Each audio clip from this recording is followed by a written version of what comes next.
இந்த கோவா கேங்னு ஒண்ணு இருந்துச்சு தெரியுமா, அத கொன்னு பாட கட்டி சங்கூதி மாலை மரியாதைலாம் செஞ்சு சுடுகாட்டுல புதைச்சி ஃபைனலி கம கம கம கமன்னு ஊதுவத்தியும் வச்சு விட்டு வந்துட்டாரு நம்ம சேதன். என்ன ஒரே ஒரு குறை, கடைசியா அந்த சாவு குத்தும் போட்டிருந்தா இன்னும் கொஞ்சம் திருப்தியா இருந்திருக்கும். பரவாயில்ல, அவருக்கு பதிலா நம்ம போட்டுருவோம். அப்படி என்ன பண்ணாருன்னு டீடைலா பாத்துருவோமா? ஃபர்ஸ்ட் வந்த உடனே தெளிவா சொல்லிட்டாரு, அந்த ஏஞ்சல் வெர்சஸ் டெவில் டாஸ்க் இருக்கு இல்லையா, அந்த டாஸ்கே இறக்கம் இல்லாம விளையாடுறது தான். அதை வீட்ல இருந்து பார்த்த ஒரு சிலருக்கு மூஞ்சி சுளிக்கிற மாதிரி இருந்திருக்கலாம். பட் அதுதான் டாஸ்க்ன்றப்ப நம்ம என்ன பண்ண முடியும் அப்படின்னு அவரோட ஸ்டாண்ட் அதுல எது அப்படின்றத இன்ட்ரோலயே தெளிவா சொல்லிட்டாரு. அப்பவே நமக்கு புரிஞ்சு போச்சு, ரைட் ஏஞ்சல்ஸ் எல்லாருக்கும் சிறப்பான சம்பவம் இன்னைக்கு நைட் இருக்குது அப்படின்ட்டு. இன்னைக்கு ஃபுல் என்டர்டைன்மென்ட்க்கு நான் கேரண்டி. அதெல்லாம் பத்தி டிஸ்கஸ் பண்ண போறதுக்கு முன்னாடி வெள்ளிக்கிழமை ஒரு சில மேட்டர் நடந்துச்சு. அது என்னன்னு ஷார்ட்டா பாத்துருவோமா? பல நாளைக்கு முன்னாடி இருட்டு கடை திருட்டு பிரியாணி செஞ்சாங்க தெரியுமா, அந்த மாதிரி இந்த கேங் எல்லாரும் பிளான் பண்ணி பால் பாயாசமும் பூண்டு ரைஸும் செஞ்சு தனியா நைட்டோட நைட்டா சாப்பிட்டு இருக்காங்க. இதுல மோஸ்டா எல்லாருமே இருக்காங்க. ஆனா ஒரு கேங் மட்டும் மிஸ்ஸிங். அந்த கேங் யாரு? நம்ம கோவா கேங். அவங்க மட்டும் ஈத்து போத்திட்டு தூங்கிட்டு இருக்காங்க. இந்த பீசுங்கெல்லாம் நைட்டு 2:30 மணிக்கு மொச்சக்குன்னு தின்னுட்டு இருக்குதுங்க. நம்ம சாப்பிடுவோம் லட்சுமி, சாரிமா. நெக்ஸ்ட் டே மார்னிங் தீபக்கண்ணனுக்கு அவசரமா டீ வேணும். ஏன்னா தம் அடிக்கிறப்போ ஒரு சிலருக்கு டீயும் அடிக்கணும்ல, அதனால ரொம்ப அவசரமா வந்து டீ கேட்டாரு. ஆனா கிச்சன் டீம்ல இருந்து யாருமே இல்ல. சோ கேப்டனே பண்ணி கொடுங்க அப்படின்னு குட்டியா ஒரு கேம் பிளே பண்ணி கேப்டனே விட்டு டீ போட வச்சாங்க. ஏற்கனவே 3 வேளை சாம்பார் சோறை தின்னுட்டு இருக்கிறோம். இவனுங்க என்னன்னா வெரைட்டியா செஞ்சு சாப்பிடுறானுங்களே அப்படின்னு செவப்பு சொக்கா போட்ட அக்காக்கு காண்டாவுமா ஆவாதா? அப்போதைக்கு காட்டுல பின்னாடி வந்து சிறப்பான ஒரு சம்பவம் செஞ்சு விட்டாங்க. அடுத்து ஒரு பெல் அடிச்சுது. ஸ்டோர் ரூமுக்கு போய் என்ன இருக்கு அப்படின்னு ஓபன் பண்ணி பார்த்தா அதே தட்டு, அதே உப்பு இல்லாத சாம்பார் சோறு. சரி இதுலயாவது உப்பு போட்டிருக்காங்களான்னு பாப்போம் அப்படின்னு பிரிச்சு நம்ம அக்கா சாப்பிட்டு பார்த்தாங்க. உப்பு இல்லை. அதுக்காக என்ன பண்ண முடியும், பசிக்குதே, இப்போதைக்கு ஏதாவது ஒண்ணு உள்ள போனா ஓகே அப்படின்னு அதையும் சாப்பிட ஆரம்பிச்சிட்டாங்க. பாக்குறதுக்கே பரிதாபமா போச்சு. ஐயோ அவன் அதையும் சாப்பிடுறான்டா.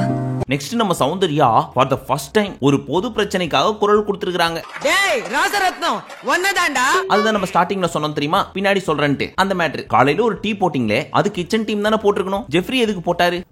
நேத்து தான் அவ்வளவு ரூல்ஸ் பேசினாரு, கிச்சன் ஒர்க் கிச்சன் டீம் தான் பண்ணணும் அப்படின்னு சொல்லி. அப்புறம் எதுக்கு நேத்து போடணும்? அவருக்கு தேவைன்றப்ப இப்படியும் மாத்திக்கிறாரு அப்படியும் மாத்திக்கிறாரு.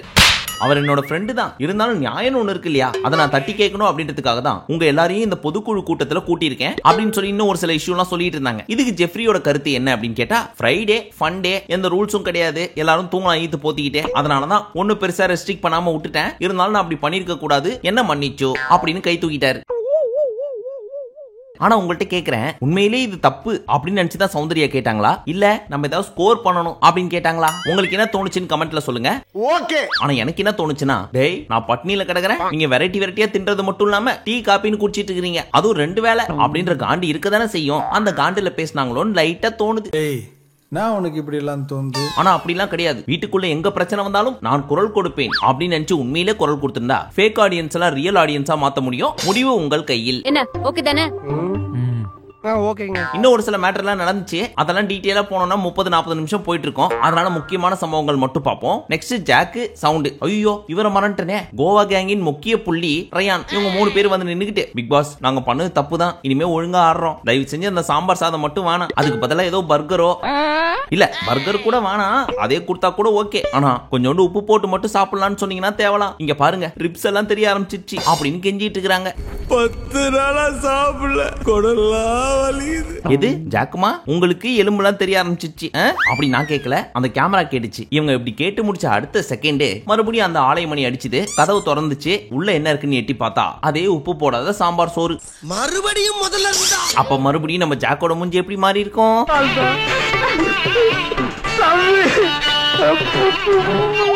நம்ம ஜாக்கி என்ன பண்ணாங்க, அப்பேற்பட்ட சோறு வேணாம் ஒரு வேணாம் அப்படின்ட்டு தண்ணியை குடிச்சிட்டு ஈத்து போத்திட்டு படுத்துட்டாங்க. இன்னொரு பக்கம் நம்ம சௌந்தர்யா கதறி அழுவ ஆரம்பிச்சிட்டாங்க. அப்ப நம்ம ரயான் கன்வின்ஸ் பண்ணிட்டு இருக்காரு. இத நம்ம விஷாலு கண்ணம்மா வீட்டுக்காரரு ஜெஃப்ரி 3 பேர் எப்படி தெரியுமா பார்த்தாங்க, ஏதோ கிணத்துக்குள்ள தவறி இந்த கண்ணுக்குட்டியை எட்டி பாக்குற மாதிரியே பாத்துட்டு இருக்காங்க. என்னன்னா ஈரமா இருக்கு, மழையில நினைச்சிட்டீங்களா? ஆனா அவங்க 2 பேரும் உண்மையிலே பாக்குறதுக்கே பாவமாயிடுச்சுப்பா. இதுவே நானா இருந்தா என்ன பண்றேன் தெரியுமா, நீங்க என்னடா எனக்கு உப்பு தர்றதே, இப்ப என்ன பண்றான் பாரு அப்படின்ட்டு சாம்பார் சோறு ஒரு வாயி. உடம்புலயே உப்பு இருக்கும்போது எதுக்கு ஊரா எனக்காங்க. நெக்ஸ்ட் டீமே ஒன்னு கூடி எங்களால வர்ஸ்ட் பர்ஃபார்மர்னு தேர்வு செய்யப்பட்ட 2 பேரும் சாப்பிடாம இருக்கிறத பாக்குறப்ப ரொம்ப கஷ்டமா இருக்கு. அதனால உப்பு மட்டும் போட்டு சாப்பிடலான்ற ஒரே ஒரு பர்மிஷன் மட்டும் கொடுங்க பிக் பாஸ் அப்படின்னு கெஞ்சி கியூட்டா கேட்டுட்டு இருந்தாங்க. அதனால பொழைச்சு போ அப்படின்ட்டு இவங்களோட தண்டனை காலத்தை முடிச்சு விட்டாரு.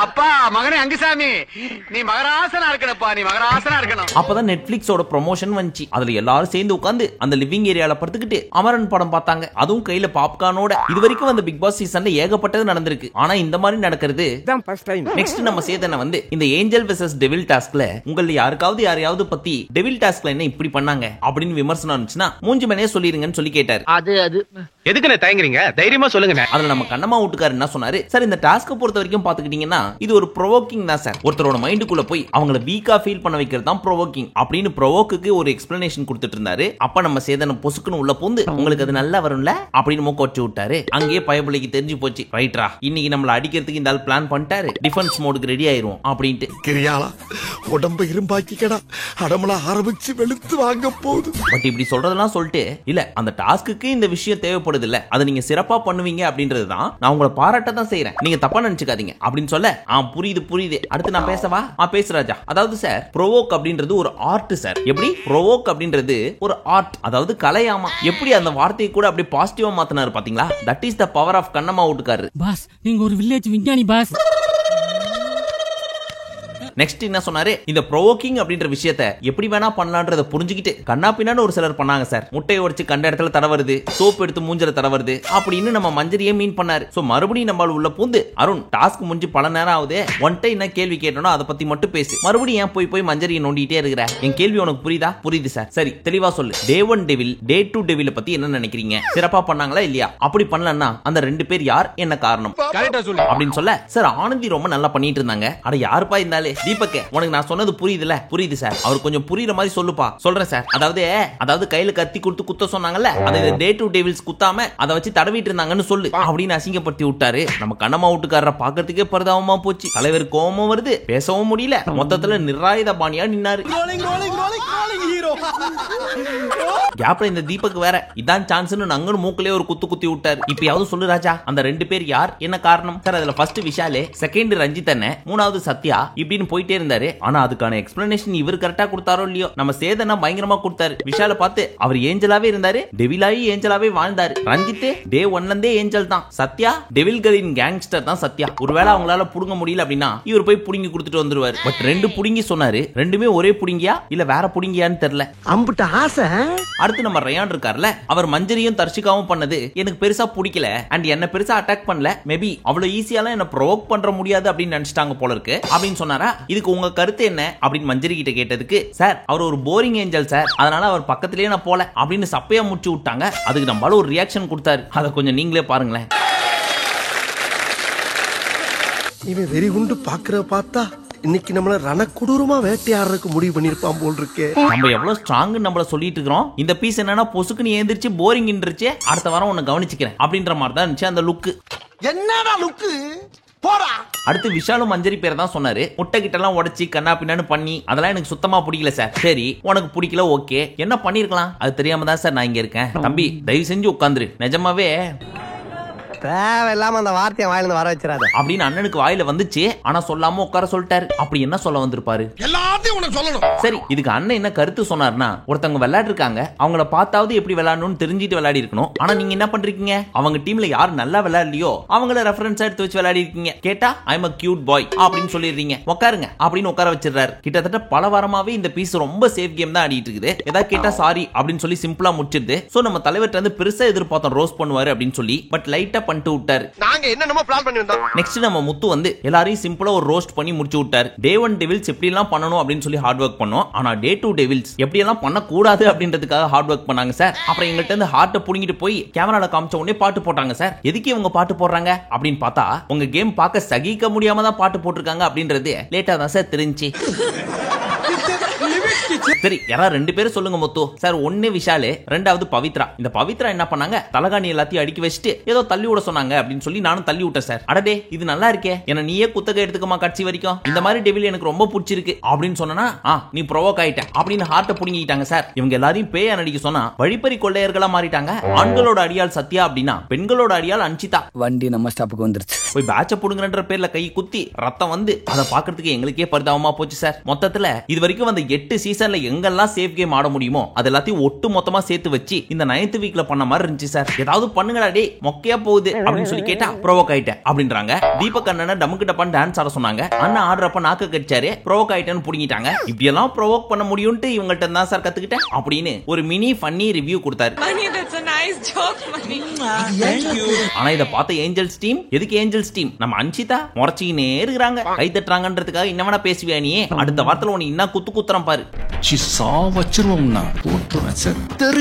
அடுத்துதான் நம்ம ஜாக்கோட ரோஸ்ட் ஸ்டார்ட் ஆச்சு. அவங்கள கேட்ட உடனே சார் நானே ஒழுங்கா விளையாடல சார், ஐயோ அம்மா உன் சேஃப் கேம் எடுத்து ஓரம் வச்சுட்டு அந்த 2 பேரை மட்டும் சொல்லு அப்படின்னு சொல்லவும் சிரிச்ச முகமா இருந்த நம்ம ஜாக்கோட மூஞ்சி முறைச்ச முகமா மாறி போச்சு. என்ன எம்டி சார் லோடு எடுக்கிற மாடு மாதிரி மூஞ்ச வச்சிருக்கான். அதோட விட்டாரா இல்ல, நான் உங்க கூட இருக்க கண்டஸ்டன்ட்ஸ் கிடையாது, நீங்க சொல்றதெல்லாம் கேட்டு தலையாட்டுறதுக்கு. சோ இந்த மாதிரி சேஃப் கேம் ஆடாதீங்க, தெளிவா கேட்டதுக்கு மட்டும் பதில் சொல்லுங்க. சார் எனக்கு ரஞ்சித் சார் விளையாடுனது பிடிக்கல சார், உனக்கு பிடிச்சதா பிடிக்கலையான்றதுல கேள்வி, அவங்க ஆடினதுல உன்னோட விமர்சனம் என்ன அதை சொல்லு இப்படின்னு அண்ணன் பேசுற ஒவ்வொரு வார்த்தைக்கும் அங்க இருந்து கைதட்டல் வந்துகிட்டே இருக்கு. இத பார்த்து நம்ம ஜாக்கோட முகம் வாடி போய்கிட்டே இருக்கு. சரி இப்ப ஃபீல் பண்ணி என்ன பிரயோஜனம்? சிம்பிளா என்னதாமா சொல்ல வர அப்படின்னு கேட்டா ரஞ்சித் சார் மட்டும் தான் சார் சொல்லுவேன், அவர் டாஸ்க் பர்சனலா எடுத்துட்டு விளையாடினாரோ அப்படின்னு தோணுச்சு சார். சரிமா மத்த யாரையாவ பத்தி சொல்லு, நான் மத்த யாரையும் பார்க்கல சார், உள்ள போய் படுத்து தூங்கிட்டேன் சார்.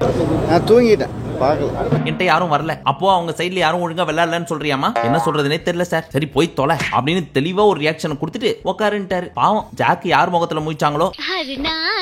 ஆக்சுவலா விஷயம் என்ன அப்படின்னா அவர் ஜாக் வாயில இருந்து ஒன்னு எக்ஸ்பெக்ட் பண்ணாரு. நீ ஜெஃப்ரியா கேட்டா நான் கொடுத்துருப்பேன் என்னோட பேட்ச, ஆனா கேம் அப்படின்னா நான் கொடுக்க மாட்டேன் அப்படின்னு சொன்னல, அது ஏன் அப்படி சொன்ன அப்படின்றத ஜாக் வாயில இருந்தே வாங்கணும்னு நினைச்சாரு. ஆனா அந்த மேட்டர் சொல்லாம ஒரு மாதிரி சுத்தவும், எதுக்கு இப்படி என்ன சுத்த விடுறீங்க, ஏமா ஒரு விஷயத்த உங்க வாயில இருந்து வாங்குறதுக்கு இவ்வளவு கஷ்டமா இருக்கு, எனக்கு உங்களுக்கே தெரியுது நான் என்ன எக்ஸ்பெக்ட் பண்றேன் அப்படின்னு சொல்லி அதை டைரக்டா சொல்லவே மாட்டீங்க. உட்காருங்க. அது சரி, நீ எதிர்பார்த்தது இல்ல அவங்க விளையாடுறப்ப எவ்வளவு சேஃபா விளையாடுறாங்களோ அதே மாதிரி பதில் சொல்றப்ப என்கிட்ட சேஃபா பதில் சொல்றாங்க. உங்களை பொறுத்த வரைக்கும் நீங்க ஒரு கேங்க ஃபார்ம் பண்ணிக்கிறீங்க, அதை பாதுகாக்கிறது, அதை அந்த கேங்கோட விளையாடாம கேள்வி கேட்கிற என்னோடய சேர்ந்து விளையாடுறீங்க. அப்படின்னு தெளிவா கேள்வி கேட்டா என்ன டேக்கிள் பண்ற மாதிரி ஒரு சில வார்த்தையெல்லாம் வச்சு சுத்தி விடுறது, இல்ல பதில் சொல்லாம இருக்கிறது. அதையும் மீறி போச்சுன்னா இல்ல தெரியாம பண்ணிட்டேன், அப்படியா எனக்கு தெரியாது அப்படின்னு ஒரு வார்த்தை சொல்லி என்ன ஆஃப் பண்றது. உன்ட்ட என்ன கேள்வி கேட்கறனே தெரியலன்னு சொல்லி ஒரு 10 செகண்ட் சைலண்ட்ல விட்டு அடுத்த அன்ஷிதா கிட்ட போயிட்டாரு.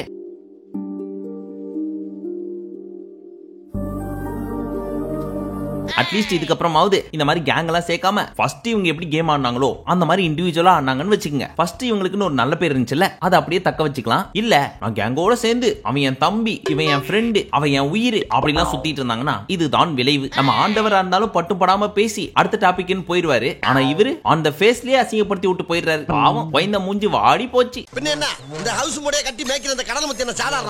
அடுத்து நம்ம அன்ஷிதா மஞ்சரி பண்ணதெல்லாம் சுத்தமா பிடிக்கல சார் அப்படின்னு சொன்னாங்களா. சரிமா எப்படி பண்ணிருக்கணும் சார், நிறைய பேர் வார்த்தையாலேயே என்ன ப்ரோவோக் பண்ணாங்க, அதுலயே நான் பிரேக் ஆயிட்டேன், என்னோட பர்சனலுக்கு எல்லாம் போனாங்க அப்படின்னு இங்கே ஒரு அழுகாட்சியை போட்டாங்க. சரிமா நீ உட்காந்துருமா, நாங்க ஒரு வாரமா பாத்துட்டோம், இங்கேயும் வேணாம் அப்படின்னு பயந்து அண்ணன் உட்கார வச்சிட்டாரு.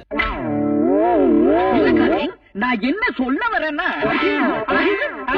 அடுத்து ஆனந்தி சார், இந்த என்டையர் டாஸ்க்ல என்ன பயங்கரமா ப்ரோவோக் பண்ணது இந்த ராணுவ தான் சார். ஆனா என்ன அவன் ஏஞ்சலா இருந்து டெவிலான என்ன ப்ரோவோக் பண்ணா சார். அப்புறம் இந்த ஜாக் அண்ட் சௌந்தர்யா எவ்வளவு சேஃபா ஆட முடியுமோ அவ்வளவு சேஃபா ஆனாங்க சார் அப்படின்னே பயங்கரமான கரகோஷம். அடுத்து மஞ்சரி இவ்வளவு அரகண்டா நடந்துக்கிறா, அப்ப நம்ம சைலண்டா இருந்தோம்னா பெட்டரா தெரியுமோ அப்படின்றதுக்காக சைலண்டா இருந்த மாதிரி தெரிஞ்சு சார். இந்த சௌந்தர்யா சாதாரணமாவே பேய் மாதிரி தான் சுத்திட்டு இருக்கோம், ஆனா பேய மாறினதுக்கு அப்புறம் சைலண்டா சுத்திட்டு இருக்கு சார் அப்படின்னு இவங்க பேசுறப்போ பயங்கரமான கரகோஷம் எழுந்துகிட்டே இருக்குது. அது இவங்க பேசினதுக்காக கிடையாது, ஜாக் அண்ட் சௌந்தர்யா மேல இருக்க காண்டுல. அவ்வளவு வெறி மாப்பிளைக்கு நேத்தே நம்ம வீடியோட கமெண்ட் செக்ஷன்ல ஒரு சிலர் மட்டும் ஏன் உங்களுக்கு கோவா கேங் மேல இவ்ளோ காண்டு, எதுக்கு இப்படி பயாஸ்டா பேசுறீங்க அப்படின்னு கமெண்ட் பண்ணிருந்தாங்க. அதுக்கு நம்மள ஒரு சில மக்களே கமெண்ட்ல போட்டாங்க கரெக்டா, அவங்க கேமை கெடுக்குறாங்க அப்படின்னு சொல்லி. இதுல என்னோட கமெண்ட் என்னன்னு கேட்டீங்கன்னா, இங்க பயாஸ்ட் அன்பயாஸ்ட்லாம் எதுவுமே கிடையாது. அன்னன்னைக்கு எபிசோட்ல அவங்க என்னென்ன பெர்ஃபார்ம் பண்றாங்களோ அதை வச்சு மட்டும் தான் நம்ம ரிவ்யூ பண்ணுவோம். அப்படி இல்லாம கோவா கேங்க்கு சப்போர்ட் பண்ணிட்டு அதை பார்க்கிறதுக்கு கியூட்டா இருக்கு, ஸ்வீட்டா இருக்கு அப்படிலாம் சொல்லிட்டு அந்த கேங்கோட ஃபேன்ஸையும் நம்ம பக்கம் எடுக்கிறது ரொம்ப நேரம் ஆகாது. இருந்தாலும் அந்த 0.5% ஆஃப் மக்களை சந்தோஷப்படுத்துறதுக்காக 99.5% ஆஃப் மக்களுக்கு பொய்யா இருக்க முடியாது இல்லையா. நம்மள நம்பி தான் வீடியோவை பாக்குறாங்க, சோ நம்ம கருத்தை கரெக்டா கொடுக்கணும் இல்லையா. சோ நம்மள பொறுத்த வரைக்கும் இந்த கோவா கேங்குள்ள இருக்கிற ஒவ்வொருத்தருமே இண்டிவிஜுவல் பிளேயர்ஸ். அவங்க அந்த மாதிரியே ஆனாங்க அப்படின்னா கேம் இன்னும் ரொம்ப சுவாரஸ்யமா இருக்கும். அதை விட்டு அவளுக்கு ஒண்ணுனா நான் குரல் கொடுப்பேன், அவனுக்கு ஒண்ணுனா நான் விட்டு கொடுப்பேன் அப்படின்னா போயிட்டு இருந்துச்சுன்னா அதுக்கே ஒவ்வொருத்தர் தனித்தனியா ஒண்ணும் ஒரே குடும்பத்துல இருந்து 5 பேரை விட்டுருக்கலாமே. இது ஒரு நல்ல கேள்வி. சோ அந்த கேள்வி கேட்கிற ஒரு சிலருக்கு மட்டும் சொல்றேன், உங்களுக்கு பிடிச்ச பிளேயருக்கு சப்போர்ட் பண்ணுங்க, ஆனா அது மத்த பிளேயர்ஸோட கேம் அஃபெக்ட் பண்ணாத வரைக்கும் ஓகே. அப்படி மத்தவங்களோட பிளேயும் அஃபெக்ட் பண்ணுது அப்படின்றப்போ அது ஃபேவரிசம் ஆகாது. சரி அவங்களுக்கு ரிப்ளை பண்ணணும்னு தோணுச்சு, அதனால இந்த வீடியோ மூலமா சொல்லிட்டோம். புரிஞ்சு போச்சு. சரி சௌந்தர்யா என்ன சொன்னாங்க, சார் இது விஷால் இருக்கானே ரொம்ப சேஃப் கேம் ஆடிட்டு இருந்தான் சார், அப்ப அதை பிரேக் பண்ண வேண்டியது தானமா ஒரு டெவிலா உன்னோட வேலை, அதுதான் சார் 60 நாளா ட்ரை பண்றேன் முடியல சார். ஆமா இந்த கவுண்டருக்கு ஒண்ணு குறைச்சல் இல்ல, இது யூஸ்லெஸ் கவுண்டர், எல்லா டைமும் கவுண்டர் ஒர்க் அவுட் ஆகும் நினைக்காத சௌந்தர்யா அப்படின்ட்டாரு. சோ கைத்தட்ட வந்தாங்களா இல்ல சரின்னு சொல்ல வந்தாங்களான்னு தெரியல, நம்மளுக்கு இங்க இருந்து பாக்குறப்போ அவரையே கலாய்க்கிற மாதிரி ஃபீல் ஆயிருக்கு போல இருக்கு. You respect take respect. என்ன சௌந்தர்யா கைத்தட்றியா? இல்ல சார் சாரின்னு சொன்னேன் சார். ஆஹா சரி அப்படின்ட்டாரு. பயபுல இங்கே ஏதாவது ஒரு ரியாக்ஷன் கொடுத்து நம்மளால சிரிக்க வச்சிடலாம் அப்படின்னு ட்ரை பண்ணிருக்கு. ஆனா இந்த தடவை ஒர்க் அவுட் ஆகல போல இருக்கு. அண்ணா அந்த ஃபேஸ்ல மூக்க வச்சு விட்டாரு. எனக்கே விபத்து அடிக்கலாம் பார்த்தல நீ. அப்புறம் ஒரு பாயிண்ட் சொல்லியிருந்தாங்க சௌந்தர்யா, ஆனந்தி தான் போய் விஷாலோட மண்டையை கழுவுறாங்க அப்படின்னு சொல்லி. சோ இத விஷால்ட்ட கேட்டதுக்கு, சார் அப்படிலாம் ஒண்ணும் இல்ல சார், நானா தான் யோசிச்சு பேசுறேன் அப்படின்னு இவரு. என்னமா அவரை தான் யோசிச்சு பேசுறேன்றாரு, நீ மூளை இல்லங்கிற? மூளை இல்லையா? இல்ல சார். ஐயோ ஏமா விஷால் உங்க கேங்ல இல்லையா அப்படின்னு டேமேஜ் பண்ணி விட்டாரு. இத கேட்க கேட்க ஜாக்குக்கு அப்படியே ஏறுது. ஆனா நம்ம Soundarya that was a nice joke அப்படின்னு சிரிச்சிட்டு இருந்தாங்க. சிரிக்காத. பட் இத கேட்ட உடனே விஷாலுக்கு ஒரே குஷி, பயங்கரமா கை தட்டி சாவு அப்படின்ற மாதிரியே பாத்துட்டு இருந்தாரு.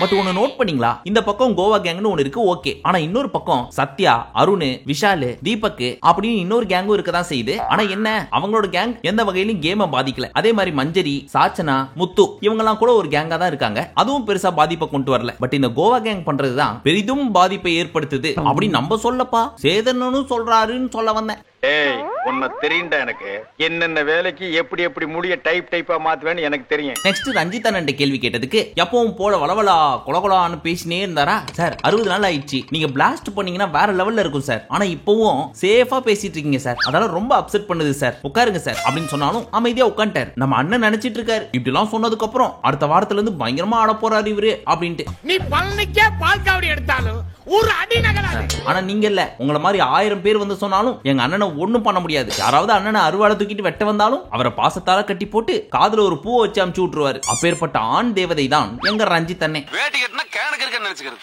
நான் ராஸ்கா வளைச்சாண்டே. சோ வெரி சிம்பிள் மக்களே, இந்த டாஸ்க பொறுத்த வரைக்கும் யாரு நல்லவங்க யாரு கெட்டவங்க அப்படின்றதெல்லாம் கிடையவே கிடையாது. இந்த டாஸ்க்ல நீங்க யாரு அப்படின்றத தெரிஞ்சுக்கிறதுக்காக மட்டும் தான் இந்த மாதிரியான ஒரு டாஸ்க் அப்படின்னு எக்ஸ்பிளைன் பண்ணிட்டு தீபக் அண்ணன்ட்ட கேட்டார், நீங்க எப்படி சார் இந்த டாஸ்க் பெஸ்டா பண்ணீங்க அப்படின்னு. சார் என்ன பொறுத்த வரைக்கும் இது ஒரு ஆடிஷனா பார்த்தேன் சார், அதுல நீங்க ஃபஹத் ஃபாசில் இந்த மாதிரி நிறைய ஜாம்பவான்கள்லாம் நான் ஒரு எக்ஸாம்பிளா எடுத்துக்கிட்டு என்னோட பெஸ்டா எவ்வளவு கொடுக்க முடியும் அப்படின்னு தான் சார் யோசிச்சேன். அண்ட் எவ்வளவு ப்ரொவோக் பண்ண முடியுமோ அதை வேர்ட்ஸால ப்ரொவோக் பண்ணும் அப்படின்னு நினைச்சேன். இதுல நிறைய பேர் ஹர்ட் ஆயிருப்பீங்க, ஆனா இந்த டாஸ்கா நினைச்சு தான் நான் மத்தபடி பர்சனலா ஹர்ட் பண்ணனும்னு நினைக்கல அப்படின்னு சொன்னாரா. இத கேட்ட நம்ம சேதன வெரி குட் சார், உட்காருப்பா. ஓகே சார், அவன் பண்ற போறாரு சார், அவனை கெடுத்துருவோம். நீங்க பேசுனது எனக்கு ரொம்ப பிடிச்சிருந்துச்சு, நீங்க விளையாடின டாஸ்க்கும் எனக்கு ரொம்ப பிடிச்சிருந்துச்சு, ஆனா ரஞ்சித் அண்ணா ஆனது எனக்கு கொஞ்சம் டிசப்பாயின்மெண்ட் தான் அப்படின்ட்டு போயிட்டார். அப்பதான் நம்ம சௌந்தர்யா ஃபர்ஸ்ட் டைம் போய் தீபக் கிட்ட அட்வைஸ் கேட்டுட்டு இருக்காங்க. அப்ப அவர் என்ன சொன்னாரு, இங்க பாருமா உனக்கு 29 வயசு தான் ஆகுது, எனக்கு 45 வயசு ஆகுது, இப்பதான் நீ கரியர் ஸ்டார்ட் பண்ணவே போற, ஆனா நான் எப்பயோ ஸ்டார்ட் பண்ணி எனக்கு பின்னாடி ஒரு ஃபேமிலியே இப்ப இருக்கு, எல்லாத்தையும் தாண்டி நானே இவ்வளவு இறங்குறேன் அப்படின்றப்போ இதுக்கப்புறம் தான் கரியரையும் நீ ஸ்டார்ட் பண்ண போற, எதுக்காக பயப்படணும், தைரியமா இறங்கு. நெஞ்சில் இருக்கிறவன் ஊருக்காக விளையாடு, முதுகுக்கு பின்னாடி இருக்கிறவன் பேருக்காக விளையாடு அப்படின்னு பிகில் படத்துல வர தளபதி மாதிரி பயங்கரமா மோட்டிவேட் பண்ணிட்டு இருந்தார். சரி இதுக்கப்புறமாவது எல்லாருக்கும் ஒரு புரிதல் வந்து கேமா பார்த்து அவங்களோட இண்டிவிஜுவல் கான்ட்ரிபியூஷனை கொடுப்பாங்க அப்படின்னு நம்புவோம். பட் இந்த அட்வைஸை கட்சியா கொடுத்துக்கலாம், பிகாஸ் கோவா கேங்கோட ரோஸ்டே பின்னாடி தான் வருது. சோ அதை முடிச்சிட்டு நம்மளோட ஃப்ரீ அட்வைஸை கண்டினியூ பண்ணலாம். சீக்கிரம் முடிச்சு விடுங்கம்மா, அம்மா கரையில கொஞ்சம் வேலை இருக்கு. இப்போ கோவா கேங் நீங்க எல்லாரும் சேர்ந்து உட்காருங்க அப்படின்னு சொல்ல 5 பேர் சேர்ந்து உட்கார்ந்தாங்க. அருண் நீங்களும் அதுல ஒரு ஆள் இல்லையா, புதுசா போய் சேர்ந்தீங்க தானே சார்? நான்லாம் சேரல சார், நான் தான் பார்த்தனே. அருண் எப்போ சார்? நீங்க தான் குரூப்பா அவங்களோட சேர்ந்துட்டு குதிச்சிட்டு இருந்தீங்களே சார், நீங்க நினைக்கிறீங்களா சார் நான் கோவா கேங்னு? நாங்க உட்காரட்டுமா அப்படின்னு ஒரு மாதிரி நோஸ் கட் பண்ற மாதிரி பேசிட்டாரு. கேவலமா பேசிவிட்ட ராஸ்கல், எடி செருப்பன் நாய். தலைவருக்கு கோவம் வரும் தான், ஈஸியா ப்ரோவோக்கும் ஆயிருவாரு. இருந்தாலும் அங்க இந்த மாதிரி ஒரு ஆட்டிடியூட் காமிச்சது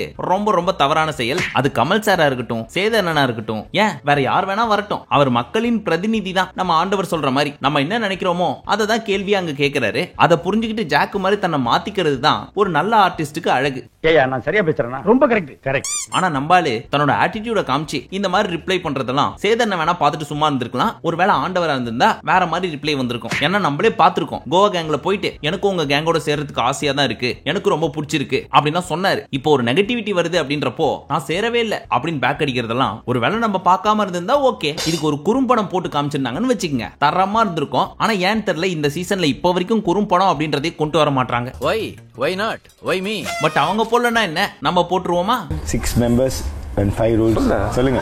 5 members தான் இருக்கோம், 5 rules வச்சிருக்கோம். நான் இல்லையா? நீங்க கெஸ்ட்.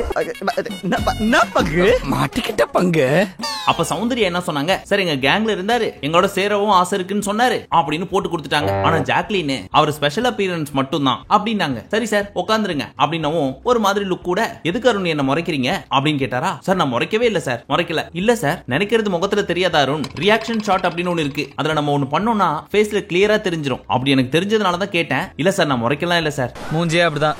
சரி உன் ஃப்ரெண்ட் விஷால்ட்ட கேட்டலாமா அப்படின்னு அவர்ட்ட கேட்டதுக்கு, சார் சம்டைம்ஸ் எங்களோட இருக்கான், திடீர்னு அங்க போயிருக்கான். இல்ல விஷால் அவர் அந்த கேங் இல்ல, சும்மா ஸ்பெஷல் அப்பியரன்ஸ் மட்டும் தான். ஆமா சார் கேமியோ மட்டும் ப்ளே பண்றாரு. சார் ஏன் சார் போட்டு வாட்டி எடுக்கிறீங்க, ஒண்ணுமே கிடையாது சார். கிச்சன் டீம்ல நானும் ஜாக்கும் ஒன்னா ஒர்க் பண்ணோம். அப்ப எனக்கு அவங்களோட பேச பிடிச்சிருந்துச்சு, அதனால அவங்ககிட்ட போய் பேசுவேன் தவிர்த்து கேங்ல மெம்பர் எல்லாம் கிடையாது சார் அப்படின்னு சொல்லிட்டு இருக்கிறப்போ, யாரு நீயே ரைட் விடு அப்படின்னு இந்த சௌந்தர்யா பைபிள் அப்பவும் போல ஒரு சிரிப்பை போட்டுருச்சு. அதை பார்த்துட்டு நம்ம அண்ணன் சிரிக்கதை பார்த்துட்டு ஆடியன்ஸ் சிரிக்க, ஒரே ஃபன்னு தான்.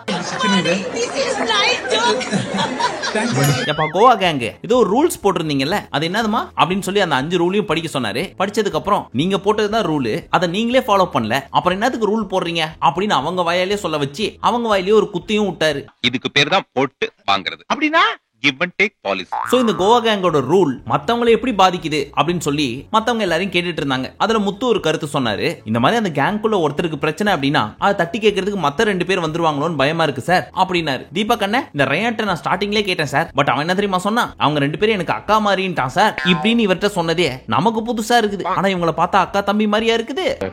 நான் நம்பிட்டேன். ஏதோ ஜெஃப்ரிய சொன்னா கூட ஓகே, ஆனா இவரே சரி அதுக்குள்ள டீடைலா போவேனா விடுங்க. அடுத்து மஞ்சரி என்ன சொன்னாங்க, சார் இவங்க பிக் பாஸ் ரூலுக்கு அகைன்ஸ்டா கோவா ரூலை மட்டும் தான் ஃபாலோ பண்ணுவோம் அப்படின்னு சொல்லிட்டு வீட்ல இருக்க மாதிரி சில்டா இங்கேயும் இருக்காங்க. அப்ப நாங்க மட்டும் என்ன முட்டாளான்ற மாதிரி இருக்கு சார். சொல்லுப்பா சொல்லுங்கறல. அடுத்து நம்ம கண்ணம்மா வீட்டுக்காரர் கிட்ட, ஐயா நீங்க தான் கேமியோ ரோல் ப்ளே பண்றீங்களே நீங்க சொல்லுங்க அப்படின்னு கேட்டாரு. சார் கேமியோலாம் இல்ல சார் நான் கோவா கேங் பத்தி தப்பாவே சொல்ல, எல்லாம் ஓகே தான், ஆனா அது கேமை பாதிக்க கூடாது அவ்வளவுதான் நான் சொல்றேன். சுவாரஸ்யமா இருந்தா யார் வேணாம்னு சொல்ல போறா, அதெல்லாம் எனக்கு புரியுது சார், ஆனா நான் அந்த கேங் இல்ல சார், ஜாக்கோட பேசுறதுக்காக மட்டும் தான் சார் நான் போனேன். அதெல்லாம் சரிப்பா, நான் எதிர்பார்க்கிற பதில் யாருமே சொல்ல மாட்டீங்க, அதனால நானே சொல்றேன். இப்போ இவங்க எல்லாம் கேங்கா இருக்காங்களா, இதனால ஒரு கண்டெஸ்டன்ட்க்கு இன்செக்யூரா ஃபீல் ஆகும், எங்க நமக்கு அகைன்ஸ்டா இந்த கேங்கே வந்துருமோ அப்படின்னு. ஆமா சார் நீங்க சொல்றது கரெக்ட் தான். இந்த மாதிரி தான் ராணவும் நேத்து போய் மாட்டிக்கிட்டான், அதுக்கப்புறம் விஷால் தான் போய் காப்பாத்தி கூட்டு வந்தான் அப்படின்னு முந்தா நேத்து ஒரு மேட்டர் நடந்துச்சுல எபிசோட் எண்ட்ல, அத சொல்லிட்டு இருந்தாரு. இத பத்தி நம்ம ராணவ எக்ஸ்பிளைன் பண்ணிட்டு இருந்தாரு, அதான கிளியரா எக்ஸ்பிளைன் பண்ணல. அப்புறம் விஷால் தான் எக்ஸாக்ட்டா என்ன நடந்துச்சோ அத ஓரளவுக்கு மேலோட்டமா சொன்னாரு. சோ அண்ணன் என்ன சொன்னாரு, ராணவ தம்பி உனக்காக நீ பேச மாட்ற, உனக்கு ஏதாவது வேணும்னா நீ தான் பேசணும், எப்ப பார்த்தாலும் உனக்காக ஒருத்தவங்க வந்து பேசிட்டே இருப்பாங்களா, புரிஞ்சு நடந்துக்க ராஜா அப்படின்ட்டு உட்கார வச்சிட்டாரு. எல்லாத்தையும் உனக்கு சொல்லணும், மீசியை வச்சுதான் கேட்டுக்கிட்டே இருக்காயா கேள்வி. இருங்கடா நானும் காது வரைக்கும் மீசி வச்சுக்கிறேன். ஆனா நம்ம ஆளுக்கு புரிதல்லாம் இருக்கு. உதாரணத்துக்கு இந்த கோவா கேங்னால எப்படி நாங்க பாதிக்கப்பட்டோம் அப்படின்றதுக்கு ஒரு சின்ன எக்ஸாம்பிள் கொடுத்தாரு. சார் ஃபர்ஸ்ட் 3 பேரை டார்கெட் பண்ணி அடிக்கணும் அப்படின்னு இருக்குல்ல, டெவில் டீம்ல இருந்து ஏஞ்சல் டீம், அப்போ நாங்க ஜெஃப்ரியை தான் பிளான் பண்ணி வச்சிருந்தோம். இல்ல ஜெஃப்ரி வேணாம் அப்படின்னு மாத்தி விட்டாங்க சார் இந்த சௌந்தர்யாவும் ஜாக்கும் டெவில் டீம்ல இருந்து. அதே மாதிரி வர்ஸ்ட் பிளேயர்னு என்ன சொன்னது யாரு அப்படின்னு பார்த்தா கம்ப்ளீட்டா இந்த கோவா கேங் மட்டும் தான் சார். சோ இவங்க செய்யணும்னு நினைச்சா மொத்தமா சேர்ந்து செய்யறாங்க சார் அப்படின்னா பர்ஃபெக்ட்டா பேசுறாரு. ஆனா அது வார்த்தையில வெளியே தள்ளுறதுக்கு தான் ரொம்ப கஷ்டமா இருக்குது. ஏண்டா ஏற்கனவே அவன் ஜட்டிய உருவிலே குறியா இருக்கான், கலெக்டாம விட மாட்டியா? ஃபைனலி எல்லாரும் ஒவ்வொரு கருத்தை சொல்லி முடிச்சிட்டாங்க. இப்ப கோவா கேங்ல இருந்து என்ன சொல்றாங்க அப்படின்னு கேட்டா, சார் இவங்க எல்லாம் இவ்ளோ பேசுறாங்கல்ல, ஆனா இப்போ வரைக்கும் எங்கள்கிட்ட வந்து எதுவும் சொன்னதே கிடையாது சார், இதான் ஃபர்ஸ்ட் டைம் சொல்றாங்க. சோ கண்டிப்பா நான் மாத்திக்கிறேன் சார். அதெல்லாம் சரிமா, உங்க கேங்குள்ள ஏதாவது ஒரு பிரச்சனைனா இன்னொருத்தர் வந்து நிக்கிறாரு, அத பத்தி என்னமா நினைக்கிறேன் சார், அதெல்லாம் எப்பயாவது ஒரு தடவை தான் சார் நடக்குது அப்படின்னதுக்கு அப்புறம் உனக்கு ராணுவுக்கு பிரச்சனைன்றப்போ ரயான் வந்தாரு, உங்க அப்பா வீடு இல்லன்னு சொல்றப்போ சௌந்தர்யா வந்தாங்க, ஜெஃப்ரிக்கு பிரச்சனை அப்படின்றப்போ நீ போய் நின்ன, இதெல்லாம் என்னமா கணக்கு? ஆமாங்க அதான் கணக்கு. அப்போ உனக்கு எல்லா பாயிண்ட்டையும் எடுத்து கொடுக்கணும். இப்பதான் ஒரே ஒரு தடவை தான் நடந்துச்சுன்னா அப்போ வாயில இருந்து புடிங்கிட்டே இருக்கணுமாமா? இங்க பாருங்க, இந்த கோவா கேங்ல இருக்க எல்லாருக்கும் சொல்றேன், நீங்க வெளிய வந்து நல்ல ஃப்ரெண்ட்ஸா இருங்க, ஜாலியா இருங்க, பட் உங்க ரூல்ஸ் உங்க கேங் அது பிக் பாஸ் வீட்டையும் மத்த கண்டெஸ்டன்ட்ஸையும் எவ்வளவு பாதிக்குது அப்படின்றது தெரிஞ்சு விளையாடுங்க. அதை மீறி ஒரு சில கேள்வி எல்லாம் கேட்டா தப்புதான், இல்ல மன்னிச்சிருங்க அப்படின்னு சொல்லிட்டு அதை எப்படி கட் பண்ணி தெரியாதுன்னு சொல்லி முடிக்க முடியுமோ அப்படி முடிச்சு விடுற வேலை உங்களுக்கு நல்லா தெரிஞ்சிருக்கு. என்னடா திருட்டு மொழி முடிக்கிற? ஆனா இது எல்லாமே பாக்குற மக்கள் அண்ட் வீட்டோட சுவாரஸ்யம் எல்லாத்தையும் கெடுக்குது அப்படின்றத தயவு செஞ்சு தெரிஞ்சுக்குங்க. அதையும் மீறி நான் விட்டு கொடுத்து தான் விளையாடுவேன் அப்படின்னு நினைச்சீங்கன்னா வெளியே வந்து விட்டு கொடுங்க, உங்களுக்கு பிடிச்சவங்களுக்கு சப்போர்ட் பண்ணுங்க, ஆனா தயவு செஞ்சு ஆட்டத்தை மட்டும் கெடுக்காதீங்க அப்படின்னு சொல்லி கும்பிட்டு கேட்டாரு. இதுக்கெல்லாம் காரணம் இந்த ரூல்ஸ் தானே, இதை கீச்சு போடுறேன் அப்படின்னு டாரா கீச்சு போட்டு நான் கிழிக்கிறேன், நீங்க கிழிப்பீங்களான்னு தெரியாது, இந்த பிக் பாஸ் வீட்டோட ரூல்ஸை கெடுக்கிற உங்க ரூல்ஸை நான் வன்மையா கண்டிக்கிறேன் அப்படின்னு ஒரு வார்னிங்கும் கொடுத்துட்டாரு. தெரியுதா? ஜாக்கிரதை, பி கேர்ஃபுல். சிம்பிளி எங்களை முட்டாளாக்க ட்ரை பண்ணாதீங்க. இனிமே no gang, only individual game. புரியுதா? இதுக்கப்புறமாவது நீங்க புரிஞ்சு விளையாடுவீங்க அப்படின்றத நம்பி சௌந்தர்யா அண்ட் ஜாக்லின் உங்க 2 பேரையும் சேவ் பண்றேன் அப்படின்னு சொல்லி நன்றி வணக்கம் போட்டு போயிட்டார். இதுல நம்ம ஒண்ணும் புதுசா சொல்றது கிடையாது. இததான் நம்ம வீக்கோட ஸ்டார்ட்ல இருந்து இப்போ வரைக்கும் சொல்லிட்டு இருந்தோம். இந்த கேங் வேணும்னு சப்போர்ட் பண்றாங்க தெரியுமா, அவங்களுக்கு நான் இன்னொன்னு சொல்றேன். இவங்க இந்த மாதிரி கேங்கா ஆடாம இண்டிவிஜுவலா ஆனாங்கன்னா இன்னும் சுவாரஸ்யமா இருக்கும். இந்த கேங்குள்ள நீங்க யாரோட ஃபேனா இருந்தாலும் சரி. சோ அப்படி பார்க்க பாருங்க. இதுக்கப்புறம் எனக்கு தெரிஞ்சு இந்த சீசன்ல ஒருத்தர் கூட இந்த கேங்கு பேங்குன்ற வார்த்தை கூட எடுக்க மாட்டாங்க. அப்படி ஒரு அடிடாது. ஏன்னா வாங்கின குத்து கொஞ்சமா நஞ்சமா. சரி, இப்போ எவிக்ஷன் டைம். யார் இந்த வீக்ல போயிருக்காங்க அப்படின்னு பார்த்தா 2 பேர் டபுள் எவிக்ஷன். அதுல 1 ஆனந்தி, 2 சாச்சனா. எப்படி இந்த தடவையும் சாச்சனாவை சேவ் பண்ணிட்டு ரஞ்சித் அண்ணனை தான் அனுப்புவாங்க அப்படின்னு நினைச்சோம். சரி, லாஸ்ட் சான்ஸ் கொடுத்து பார்ப்போம். அதுக்கப்புறமும் பெருசா பர்ஃபார்ம் பண்ணல அப்படின்னா அடுத்த வாரத்துல அமுச்சு விட்டுருவோம்னு நினைச்சிருப்பாங்க போல இருக்கு. அண்ணன் பேசின பேச்சுக்கு அப்புறமாவது ஏதாவது பர்ஃபார்ம் பண்றாரான்னு பார்ப்போம். மீண்டும் உங்களை நாளை காலை சந்திக்கும் வரை நன்றி, வணக்கம், நமஸ்தே, நமோஸ்கார்.